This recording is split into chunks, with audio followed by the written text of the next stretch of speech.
Sa iba pa mga balita, mga kabrigada, isa sa mga mambabatas na nag-endorso ng impeachment complaint laban kay Vice President Sara, kumpiyansa ang uusa ng reklamo sa kabila ng kakapusan ng oras. Brigada Sheila Matibag, i-brigada mo! Brigada Live Report. Malinaw at hindi na umano maitatanggi pa na hindi nagamit ng tama ng Office of the Vice President ang pondo ng bayan. Itong iginit ni Kabataan Party List Representative Raul Manuel kasunod ng inihain nilang impeachment complaint laban kay VP Sara Duterte.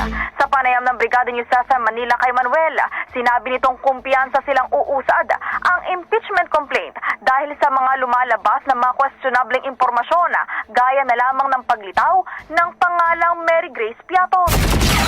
Confident po tayo dahil hindi na po maitatanggi talaga Hindi nagamit ng tama ang pera ng bayan sa forma ng confidential funds. Tapos, sinadya po talagang pagtakpan ang ganong maling ginawa sa pamamagitan ng pag-imbento ng mga acknowledgement receipt. Kaya lumitaw yung mga pangalang Mary Grace Piatos, ikaw Koy Villamin na parehong pangalan pero dalawa kaibang pirma yung meron siya.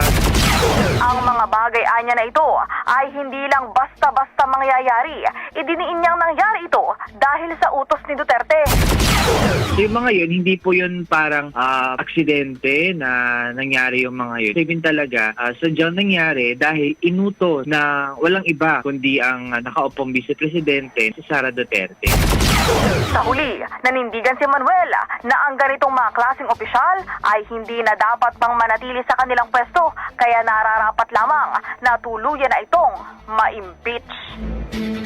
In the heart of changing lives, ito si Brigada Sheila Matibag ng 105.1 Brigada News FM Manila, The Music and News Authority. Rapido, Brigada Balita Nationwide.